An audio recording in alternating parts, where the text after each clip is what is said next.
You're 65 years old, and you're still setting an alarm for work. Marcus started the same job, the same year, same paycheck, same desk, 2 cubicles down. He stopped working at 52. You didn't earn less than him, you earned the same. He just understood something at 25, something you'll spend 40 years learning the hard way. So go back, you're 25. First real job, first real paycheck. You and Marcus are standing in the lot after dark, holding 2 slips of paper that feel like the start of everything. You're grinning at yours. Marcus looks at his, and he says a thing you'll forget by morning. "They're not buying our work," he says. "They're renting our hours. Stop showing up, and the money stops the same day."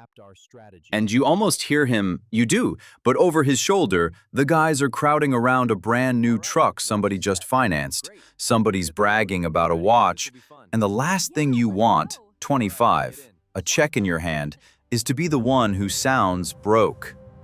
So you let it go. You've got a paycheck and a Friday night. Rent's not due for 2 weeks. Who cares? Here's your life at 25. You're up before the sun. You ride the train in half asleep, earbuds in, watching the same gray buildings slide past the glass. You make a little under the median, call it 50 grand a year. The check hits Friday. By the time rent clears, most of it's gone. 1,500 a month for a 1-bedroom you're barely awake in.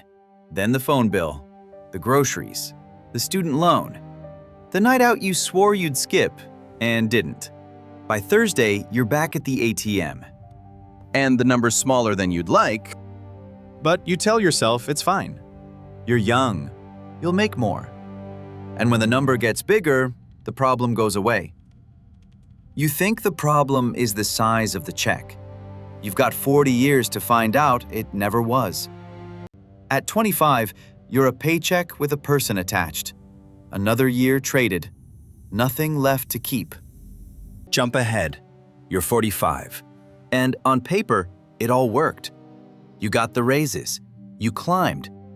You make almost double what you made at 25. Well over the median now. You should feel free. You don't. Because the life grew right along with the paycheck. You bought the house. You were 40 when you finally closed on it, which, it turns out, is right on time these days. 400 grand, 30 years to pay it down. There's a newer car in the driveway now, almost 800 a month, because the old one felt a little small in the new neighborhood. There's daycare too, another 800 a month, and that's the cheap end. Add it all up, 6,500 a month, just to keep the lights on and the cars running, before anything fun even enters the picture. So the raise came. You felt it for about a month. Then the gap just moved up a floor. There's a credit card now, carrying a balance you keep meaning to clear, quietly charging you north of 20% while you don't. And one evening, you watch Marcus leave at 4. Just walks out, easy, into the light. And something turns over in your chest. Not a thought, exactly. Just a question you don't have time for. Because there's a deadline. And the mortgage doesn't care, so you bury it. You've got handcuffs now. Good money you can't afford to quit. A mortgage, a kid, a car payment, all of it riding on Friday. The number went up. The floor went up with it. At 45, you're a bigger number in the same trap. Another year traded. Nothing left to keep. The years blur after that. That's the part nobody warns you about. Not the hard times, the blur. Then, one afternoon, somewhere in your 50s, the rumor goes around. Layoffs. Nothing official, just a meeting on the calendar that wasn't there yesterday, and the way 2 people go quiet when you pass. They walk Dave out on a Tuesday. 26 years, a cardboard box, a handshake by the elevator. And it lands in your stomach before your head catches up. If they cut you, the money doesn't slow down, it stops. That same week. Stop showing up. And it all stops the same day. You've got a 401k. You put in what you can, but even that needs you on the clock. Needs the check coming. Needs the whole thing running on your 2 feet and your 40 hours. And late that night, staring at a statement that isn't enough, you almost remember something. A parking lot. A check in your hand. A thing Marcus said that you can't quite get back. It's right there, and then it's gone, because the alarm's set for 6. What you do see is the pattern. Every level you ever hit needed the same thing. At 25, your hours. At 45, your hours. Now, with all this salary, still your hours. The price never changed, only the number on the check did. Down the hall. Marcus isn't around much anymore. Took a long weekend that turned into a long month. Nobody seems worried about it but you. One missed check from starting over. Another year traded. Nothing left to keep. Now you're back where we started, 65. Still setting the alarm. Still riding the same train, except now your knees count the steps. And the gray buildings haven't changed, but you have. You open your wallet out of habit. A coffee receipt and $4. And one night, packing a bag for a job you're too tired to keep doing, a thought lands that you can't shake. Maybe this is just how it goes. Maybe there was never a door. Maybe freedom is a word they print on posters to keep you walking in. And you were a fool to ever do the math any other way. And the worst part isn't that you feel alone in it. It's that you're not. 2 out of 3 people are living the same Friday. One missed check from 0, telling themselves the same thing you're telling yourself right now. You're not the exception. You're the rule. And then you run into Marcus. Same age, same 40 years, same paychecks the whole way, give or take. He's been done for over a decade. He's not rich, not yacht rich, not anything you'd see on a magazine cover. He's just done. No alarm, doesn't ask anyone for a day off. So you finally ask him how. And the answer's almost a letdown. There's no secret. No clever move you missed.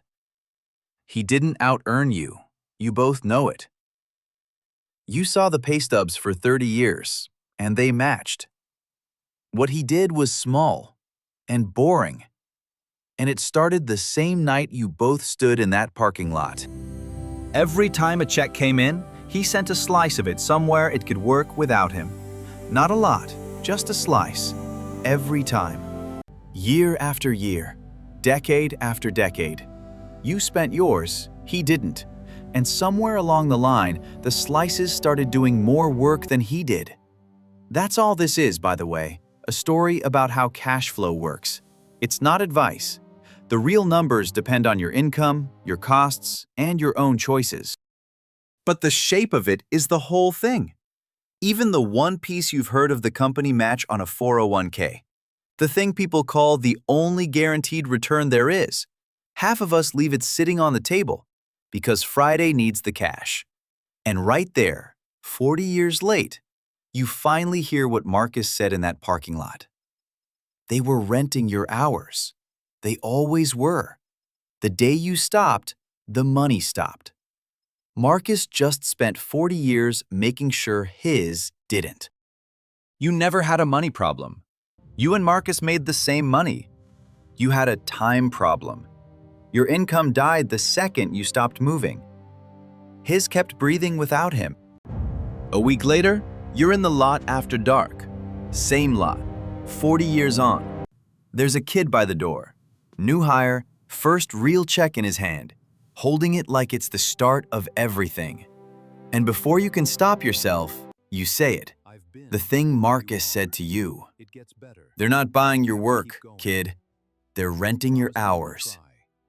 He grins, says something about a truck he's got his eye on, and he lets it go the way you did, the way everybody does at 25 with a check in their hand. You watch him walk off. You don't feel bitter about it. You just hope he hears it sooner than you did. Because here's the difference between you and that kid. He's got a check in his hand and 40 years he can't see yet. You just watched those 40 years play out, and you can't unsee it. Freedom was never a number you hit. It's the day your money keeps showing up after you stop. Marcus didn't beat you. He spent 40 years quietly buying back time he got to keep. You rented yours back, one Friday at a time. The way out doesn't start with a bigger paycheck. It starts the day you stop asking how to make more and start asking what could earn something without you. You've still got time, less than you'd like, more than that kid thinks. And the only question that matters now is what you do with the next year before you trade it for the same nothing. If this sounds like your life, you're not alone. Subscribe and we'll keep finding the way out together.